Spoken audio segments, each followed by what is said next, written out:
Redmi Note 13 ini bukan HP baru ya, karena sudah digantikan dengan Redmi Note 14. Tapi ada kelebihan yang ngaruh banget nih untuk menentukan mana yang kita beli, yaitu harganya. Perbedaan harga Redmi Note 13 dengan yang 14 itu sekitar 300 hingga 400 ribuan ya, baik yang 128 ataupun yang 256. Jadi perbedaan segitu ya termasuknya lumayan banget ya. Bisa kita belikan aksesoris, misalnya earphone ataupun speaker Bluetooth dan sebagainya. Jadi itu alasan satu-satunya untuk membeli Redmi Note 13 ya. Dan perbedaan dibandingkan Redmi Note 14 juga nggak terlalu signifikan ya. Performanya juga nggak terlalu yang jauh banget kok. Oke, kita bahas ya review versi saya. Nah, untuk bodinya sendiri ini terbuat dari plastik ya. Materialnya baik itu covernya ataupun frame-nya. Dimensinya sendiri 162 kali 75 mm ya, dengan ketebalan 8 mm kurang dikit. Sedangkan bobotnya 188,5 gram. Bobot ini tergolong ringan sebenarnya ya. Tapi ketika dipasangkan case tentunya lebih berat. Nah, casing bawaan dari paket penjualan ini sebenarnya bagus ya desainnya ya. Sayangnya menurut saya ini finishingnya itu terlalu halus sehingga agak licin ya kalau di tangan. Jadi kurang kesat. Nah, kalian bisa beli aja casing dari pihak ketiga yang macam-macam lah jenisnya ya. Kemudian bodinya ini sudah dibekali dengan ketahanan terhadap percikan air dan debu ya. Jadi ini punya sertifikasi IP ratingnya ini IP54. Jadi ya hanya bisa tahan terhadap cipratan saja. Jangan direndam air ataupun jangan kena hujan yang deras gitu, jangan ya. Karena IP54 itu memang ya kalau misal kena tumpahan dikit gitu aman ya, tapi ketika sudah menyelam air itu bahaya ya. Kemudian HP ini sebenarnya sudah dual SIM, tapi sayangnya slot SIM 2-nya itu hybrid. Jadi kalian harus pilih mau dipasang micro SD atau mau dipasang SIM kedua. Nah, kita beralih ke layarnya ya. Layarnya ini menggunakan jenis AMOLED dan ukurannya 6,67 inci, jadi gede, dan refresh rate-nya ini sudah 120 Hz ya. Dan HP ini cerah banget ya, brightness-nya itu tinggi lumayan, puncaknya hingga 1800 nits, jadi lumayan banget lah. Dan layarnya ini sudah dikasih pelindung layar Corning Gorilla Glass 3. Tapi kalau kalian meragukan gitu, kalian bisa tambahin pelindung layar tambahan. Kemudian layarnya juga sudah ada fitur fingerprint ya di baliknya. Jadi fingerprint sensornya ini bukan di sisi atau di belakang tapi di layarnya. Jadi ini sudah seperti HP kelas menengah lah ya, walaupun HP ini cuman 2 jutaan aja nih. Kemudian fitur keamanan lainnya juga ini sudah mendukung face unlock juga selain fingerprint tadi ya. Nah, OS yang digunakan ini MIUI 14. Untuk tampilannya bisa kalian langsung lihat di layar aja ya.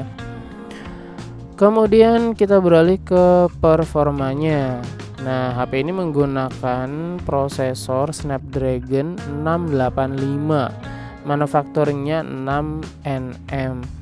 Dan prosesor ini banyak disebut orang pas-pasan, tapi kalau menurut saya ya kalau digunakannya untuk standar aja ya sebenarnya udah mencukupi banget ya.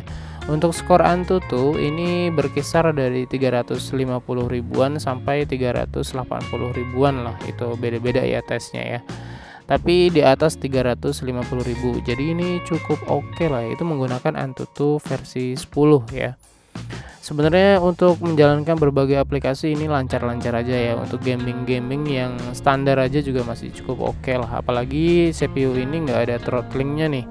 Maksudnya HP ini throttlingnya tuh dikit banget ya. Jadi lancar-lancar aja lah walaupun digunain nonstop lama gitu. Kemudian baterainya ini menggunakan 5000 mAh ya. Jadi standar lah. Nah, untungnya dengan harga 2 jutaan HP ini sudah mendukung pengisian hingga 33 watt. Jadi dibilang kencang banget enggak juga, tapi enggak lalat sama sekali. Untuk mengecas dari 0 ke 100 itu sekitar 1 jam 10 menit ya. Jadi lumayan lah. Nah, kita beralih ke kameranya ya. Kamera belakangnya ini cukup oke lah untuk foto-foto ini ya. Kamera belakangnya beresolusi 108 megapiksel dengan aperture f1,75. Jadi bokehnya lumayan juga dan kualitas fotonya ini sebenarnya oke banget ya. Kemudian ada kamera ultra wide 8 megapiksel dan kamera makro 2 megapiksel.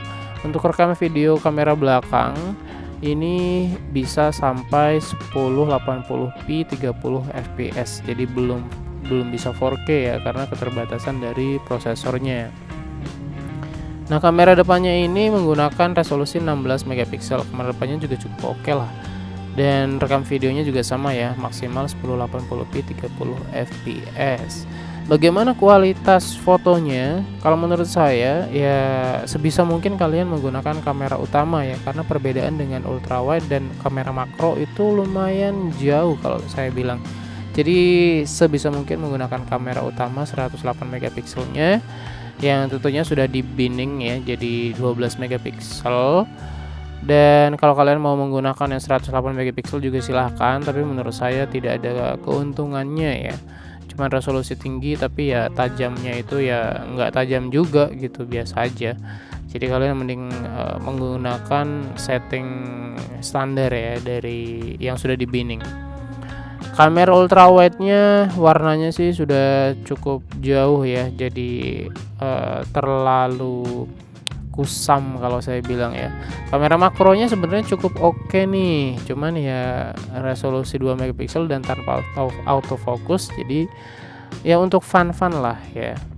Nah, untuk warna kamera utamanya sih bagus banget ya, warnanya cukup akurat, kemudian bokehnya juga dapet.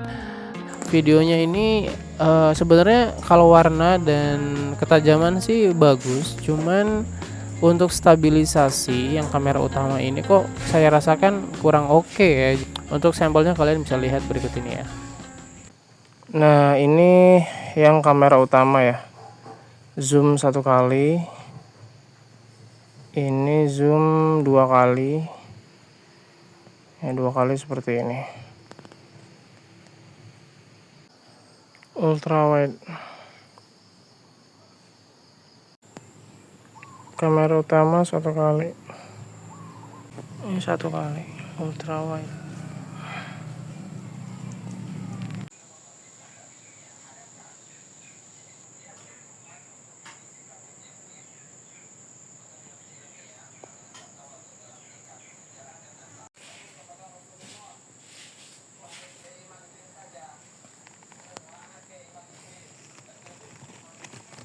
Nah, kemudian kita beralih ke speaker. Speakernya ini untungnya sudah stereo ya, udah 2 speakernya di bawah dan di atas.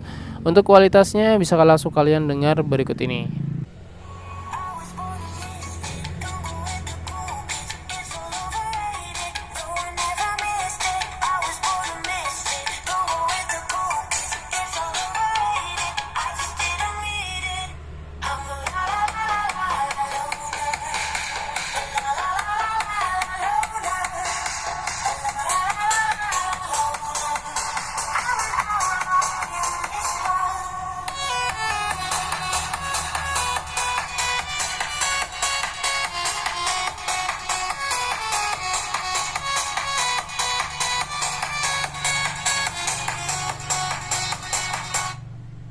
Dia sudah masuk kelas standar kelas menengah gitu. Kemudian fitur-fitur lain ada apa aja? NFC ada, jaringannya di 4G, kemudian Bluetooth-nya versi 5,1 ya. Wi-Fi tentunya tersedia hingga AC. Kemudian GPS-nya juga tersedia tentunya ya. Dan ini sensornya juga cukup lengkap nih. Ada sensor jarak, kemudian sensor cahaya, akselerometer, kompas, bahkan ini masih ada infrarednya ya. Dan juga ada giroskop yang tentunya berguna banget lah untuk gaming dan sebagainya ya. Nah, kemudian apa kelebihan dan kekurangannya nih? Menurut saya kelebihannya sih banyak ya.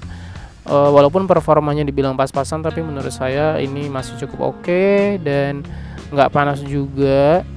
Bodinya sih cantik ya, desainnya minimalis, kemudian modern banget lah. Kemudian dual SIM juga, layarnya cukup oke, walaupun ya nggak setajam HP Redmi yang 3 jutaan misalnya. Kemudian performanya oke, kamera utamanya ini bisa diandalin lah sebenarnya ya. Speakernya juga udah stereo dan fitur-fitur lain cukup lengkap. Nah, kekurangannya menurut saya ketika kameranya dipakai untuk video itu rada kurang lah ya. Kemudian slot dual SIM-nya sayangnya hybrid ya, jadi hanya bisa memilih salah satu. Dan udah sih, sebenarnya HP ini dengan harga 2 jutaan itu sudah pas banget ya untuk berbagai hal ya. Jadi untuk kalian yang mau cari aman gitu, cari aman HP yang oke, harga 2 jutaan ya, ini Redmi Note 13 ini masih bisa dijadikan pilihan ya. Dan harganya sekarang 2 jutaan, beda 400.000 dengan Redmi Note 14. Menurut saya bisa menjadi alasan untuk memilih HP ini karena masih banyak yang jual juga ya di marketplace. Demikian ya review sekilas dari Redmi Note 13. Mohon maaf atas kekurangan, dan tolong sampaikan kalau kalian adalah pengguna HP ini, sampaikan pengalaman-pengalaman kalian ya. Untuk pertanyaan-pertanyaan juga bisa disampaikan di kolom komentar. Terima kasih dan sampai jumpa di video berikutnya.